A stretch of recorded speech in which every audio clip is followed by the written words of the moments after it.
Hi everybody, I'm Heather. I'm one of the music therapists at Huntsman Cancer Institute. You know, in the work that I do and a lot of the time that I spend with people and talking with people, one of the major things that I think that people worry about end up being things that we really don't have any power over. So the things that we can't control, there's so much about what happens sometimes just in life in general, but maybe even specifically with treatment. There's just so much of it that we don't know what the outcome is going to be.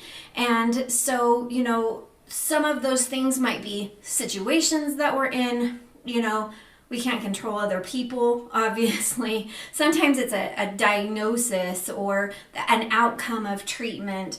It could be the future. You know, we just don't know what's going to happen a lot of times.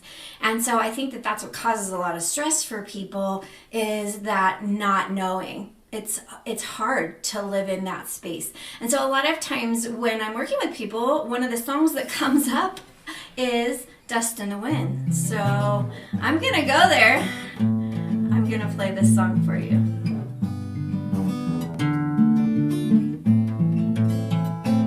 I close my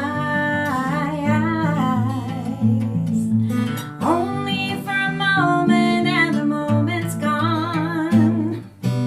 All my dreams pass before my eyes, a curiosity. Dust in the wind. All they are is dust in the wind.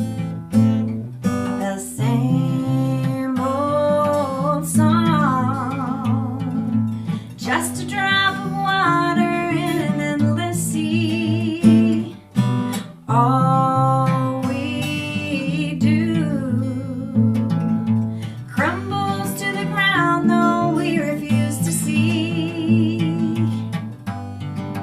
Dust in the wind. All we are is dust in the wind. So don't hang on.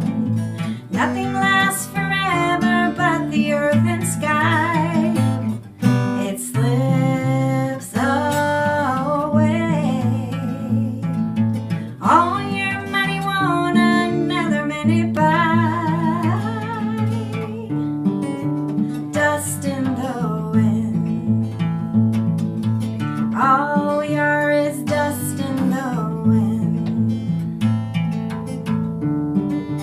Dust in the wind. Everything is dust in the wind.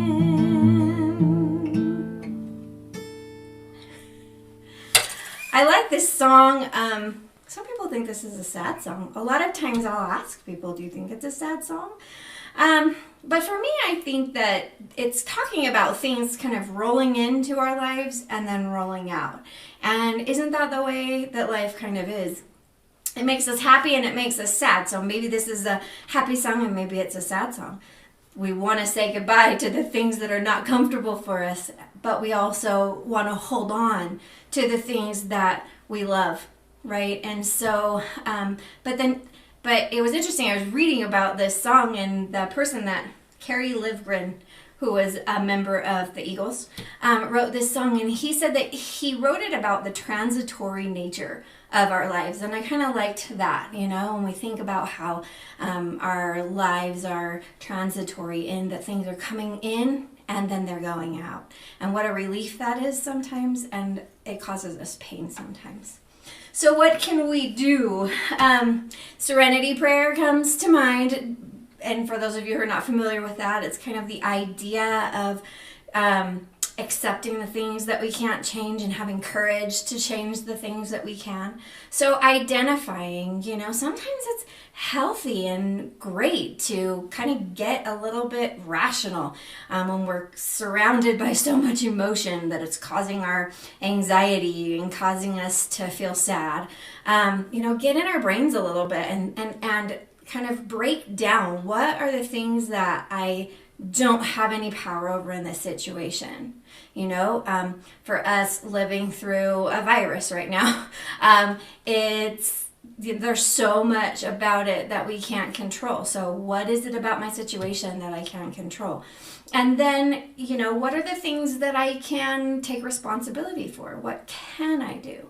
You know, do I have power over my attitude towards this? Do I have, you know, control over, you know, some of the simple things of life? You know, sometimes that's just as simple as like getting up and getting dressed and doing things.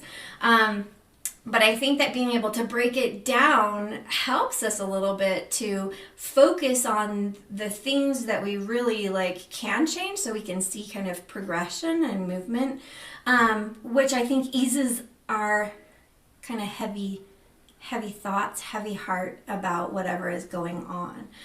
And sometimes we just need to breathe.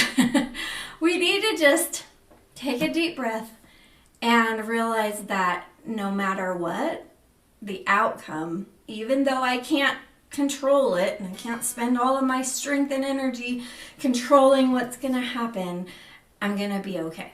So adopt a phrase, right? For a friend of mine, it is what it is. And sometimes we just have to remind ourselves that it is what it is. For me, I was talking to a friend today about how I use the word settle in. Settle in, honey, because there's nothing that I can do about a lot of this. And so I'm going to prepare my space. I'm going to settle in. And even though maybe it's uncomfortable, I'm going to be okay.